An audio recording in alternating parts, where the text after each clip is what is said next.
আসসালামু আলাইকুম বন্ধুরা, কেমন আছেন? আজকে আপনাদের সামনে একটি গুরুত্বপূর্ণ টপিক নিয়ে আলোচনা করতেছি। সেটা হলো আমাদের অ্যাপেন্ডিসাইটিস যাকে বলি আমরা। পেটের ব্যথা হলে তাকে অ্যাপেন্ডিক্স বলবো তা নয়। তবে ফ্যাটের ডান অংশে যে ব্যথাটা হবে তাকে আমরা অ্যাপেন্ডিক্স বলে ধরে নেব। তাই অ্যাপেন্ডিক্সের ব্যথা হলে আমরা দেরি না করে দ্রুত ডাক্তারের পরামর্শ নিই। এই ব্যথায় আপনার তীব্র থেকে মাঝারি আকারে ব্যথা হবে। তবে এই ব্যথার প্রাথমিক চিকিৎসা হিসেবে ডান দিকে চাপ দিয়ে শুয়ে থাকলে ব্যথাটা কমবে। তবে নড়াচড়া করলে ব্যথাটা বাড়বে এবং ব্যথার স্থানে চাপ দিলে ব্যথাটা বেশি হবে। এই অ্যাপেন্ডিসাইটিসে আপনার বমি হবে, বমির ভাব থাকবে। এই অবস্থায় পুরো তলপেটে ব্যথা থেকে পুরো পেটে এই ব্যথাটা ছড়িয়ে পড়বে। অ্যাপেন্ডিক্স হয়েছে কিনা তার টেস্টের জন্য আমরা মূলত এক্স-রে করবো এবং সিবিসি টেস্ট করব। তবে আলট্রাসাউন্ডতে অ্যাপেন্ডিক্সটা ধরা পড়ে কম, সেটা আমরা ভালোভাবে মনে রাখবো। এই চিকিৎসা প্রাথমিক করণীয় দ্রুত হাসপাতালে পাঠাতে হবে, কারণ এরকম রোগের একমাত্র চিকিৎসা অপারেশন অথবা ল্যাপারোস্কোপি। তাই আমরা দেরি না করে এই রোগের চিকিৎসা দ্রুত নিব। তবে এই রোগ কী কারণে হয়? বিশেষ কিছু আমাদের গাফিলতির কারণে এই রোগগুলো বেশি হয়ে থাকে, এই অ্যাপেন্ডিক্সটা হয়ে থাকে। বিশেষ করে আমরা যখন বরাবরে অতিরিক্ত লোড আনলোডের কাজ, উঠা নামানোর কোনো কিছু ফ্যাটে কাজ করতে থাকি, তখন আমাদের ফ্যাটের খাদ্যর একটু কণা গিয়ে ওই অ্যাপেন্ডিক্সের মতো জায়গায় যে আটক হয়। তবে আরেকটা জিনিস, আপনাদের অ্যাপেন্ডিক্সটা আসলে কোথায় হয়? অ্যাপেন্ডিক্সটা আপনার আমাদের পাকস্থলীর একবারে অগ্রভাগে লেগসের মতো একটা আকৃতি থাকে, ওটাকে আমরা অ্যাপেন্ডিক্স বলে ধরে নিই। ওটা আসলে আমাদের কোনো কাজে আসে না। তবে যখন অ্যাপেন্ডিক্স হয় ওই জিনিসটা কেটে ফেলে দিতে হয়। ওই জায়গাতে যখন আপনার কোনো খাদ্যকণা আটকে যায় তখন ওইটা পছন্দ করে এবং ব্যাকটেরিয়া জন্মায়, তখন ওখান থেকে আমাদের ইনফেকশনটা হয়, অ্যাপেন্ডিসাইটিস হয়ে থাকে। আরেকটি কারণে অ্যাপেন্ডিক্স হয়, যখন বড়া ফ্যাটে যৌন মিলন করবেন, স্বামী স্ত্রী অতিরিক্ত বড়া ফ্যাটে যৌন মিলন করবেন কন্টিনিউ, তখন এই খাদ্যকণা গিয়ে আপনার ওই অ্যাপেন্ডিসাইটিস আরোপ হতে পারে।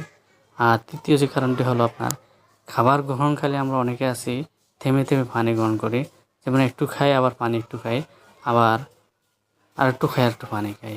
এই জিনিসটা অনেক ভয়ঙ্কর। এই কারণে অনেকে সময় দেখা যায় অ্যাপেন্ডিক্সে যেয়ে আপনার খাদ্যকণা যে আটক হয় এবং রোগের সৃষ্টি হয়।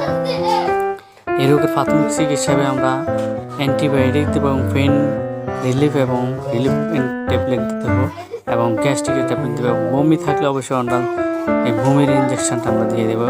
সবগুলো অ্যাডজাস্ট করে আমরা স্যালাইন আকারও দিতে পারি।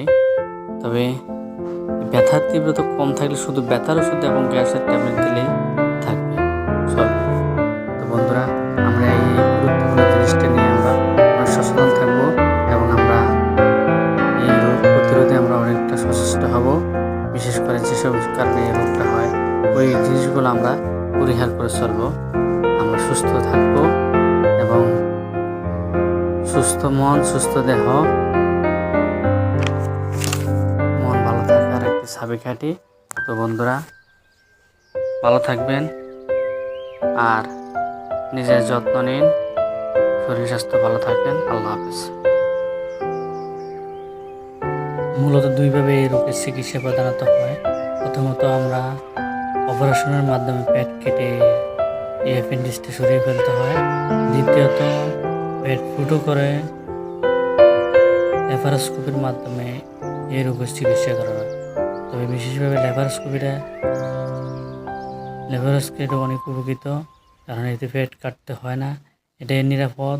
রোগী সামান্য ব্যথা অনুভব করে। তাই পরামর্শ থাকবে, যখনই আপনারা অ্যাপেন্ডিক্সের অপারেশন করতে যাবেন এই জিনিসটা অনেকভাবে মনে রাখবেন। আর তাই যখনই রুগী আমাদের কাছে আসবে এই রোগটি হয়েছে বলে আমরা ধারণা করব, দ্রুত হাসপাতালে প্রেরণ করব এবং অ্যাপেন্ডিক্স এর জন্য আমরা এক্স-রে প্রয়োজনীয় এবং সিবিসি টেস্ট করে নিশ্চিত হব তার অ্যাপেন্ডিক্স হয়েছে কিনা এবং প্রয়োজন মতো চিকিৎসা করব।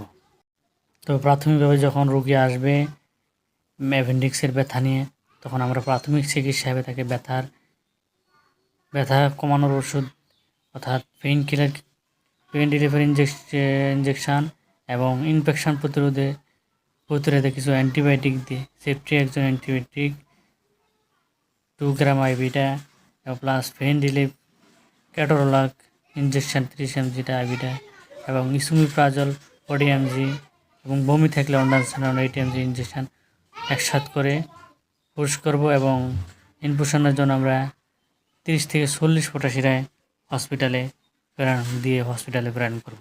ধন্যবাদ, ভালো থাকবে।